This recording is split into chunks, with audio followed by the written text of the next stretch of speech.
Hi everyone, I'm Anthony O'Flynn.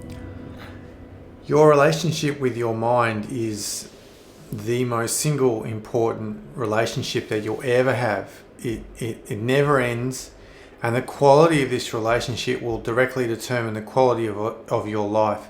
It's not going to make any difference your profession, your postcode, your car, your driver, anything like this.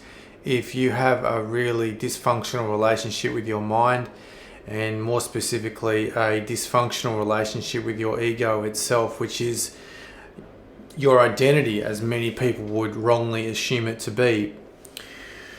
Now, with the crisis that's unfolding, your relationship with your mental health needs to be a very, very high priority, simply because there are so many ongoing challenges that we're experiencing individually and collectively with this crisis as it unfolds. And people really need to make it a much more significant priority in their life and have this discipline to understand what's going on with the content of their mind. So really, it should be stated at the outset that isolation is known throughout history as a torture and a way of controlling people, whether it's in prison of war camps or in jails. And we're undergoing the greatest social experiment in the history of humanity really at the moment, and isolation is completely destructive for people's well-being, and the price that we're paying for this lockdown that's taking place now is going to change the conversation around mental health permanently, because I've seen people who are really under significant duress, particularly people who are isolated, living by themselves, and with all the various restrictions and so on. It is a major problem. It's one of the major things for happiness is human connection, and we are being denied that, and it's really a conversation that we need to have as a collective about the price that we're paying with this isolation restrictions. Now, the topic on are they necessary, are they valid, that's completely separate. I won't be going into that in this video, but what I will be addressing is mental health more generally, because we already have a massive mental health problem here in Australia. The average number of suicides per day is just under 8, and 6 of those are men. So obviously it's disproportionate between men and women, with it being such a huge problem for men. And then we have all the other problems that we're experiencing with lockdown, such as the divorces, separations, and even domestic violence. So there's a lot going on there, and we're completely ill-equipped as a society to handle these challenges, because mental health has been a very big problem. We know that before this crisis, and this is really just amplifying it. So what's important to understand is that if you're getting challenges around the thought patterns of your mind, the content of your mind, it's actually not because of the crisis. It's just you're often becoming aware that they're there, because we live in such a distracted society that we're just not aware of what's going on inside of us, because we're continually externally orientated, focusing on everything else but what's going on within. So this crisis has actually made us focus on our inner world, our inner reality, and now people are starting to find out who they really are, and it's actually quite challenging. It's quite confronting, because we can't sort of run away from ourselves, which in the long run is good, but in the short term it's actually very problematic. So everyone knows that the beginning of mental health actually starts with the physical body itself. So don't try to solve the problems of your mind with the mind alone. It's very important to have a holistic approach, because the studies and the research, and everybody knows that the exercise, physical exercise, getting outside, getting vitamin D, connecting to the earth, connecting to the nature, all these things in itself amplify the quality of our inner landscape. But exercise, yoga, qigong, tai chi, all these things, these spiritual disciplines, we're actually using the body, really helps the flow of the qi, helps release tension, helps balance the sympathetic, the parasympathetic nervous systems, helps harmonize the endocrine system, and also increasing the blood circulation through the muscles themselves. So these practices are significant for mental health. And the conversation of mental health really needs to go way beyond just this idea of this container with our thoughts and go into more broad issues that are related to our lifestyle, our choices, our values, our way of living, all these sorts of things. So it's important to understand that if you are having mental health challenges, you need to shift your state.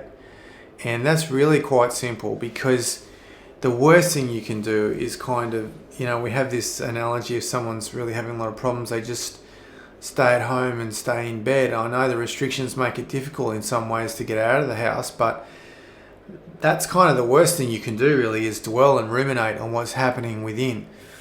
So that's not to distract yourself and so on, but I'm talking about changing your state.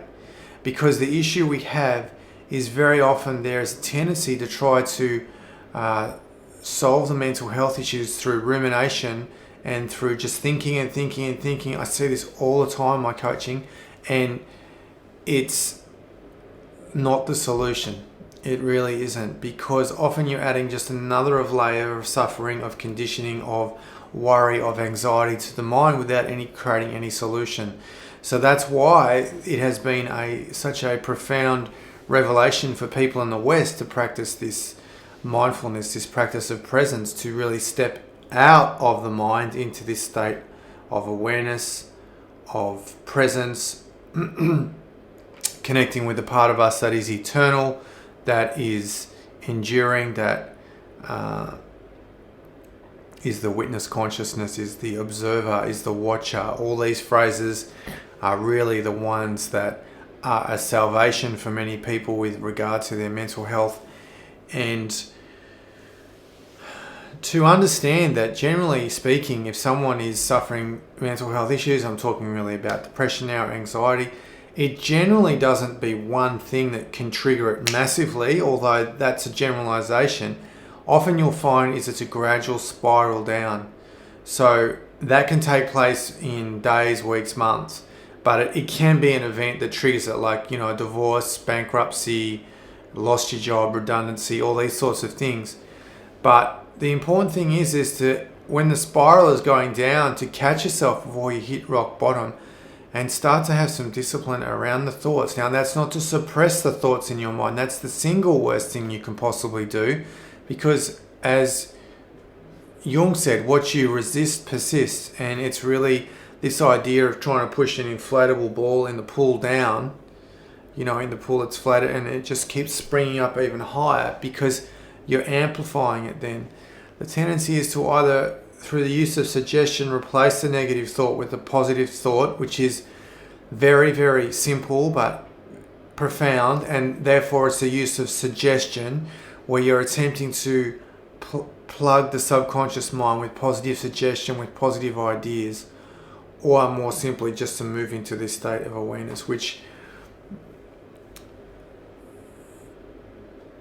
both are powerful, both work differently in a certain way. But the thing is to understand is that the negative thought patterns, they don't start off as a major river. They start off as just a very, very small trickle of water that gradually becomes carved into the mind and becoming deeper and deeper as the vessel for water to be carried gets bigger and bigger. So then it becomes a stream, and then it becomes, gradually expanding as a river. And that's really because the worst thing you can do then is amplify that negativity by ruminating over these problems, by obsessing over them. And there's a difference between processing and ruminating, because the rumination generally is an amplification of the state, whereas processing is a way of integrating that part of you into your wholeness, which means you're not running away, you're not bypassing, you're not avoiding anymore. You're simply just being with what is and accepting that part of you, accepting that state, accepting those emotions, accepting those thoughts.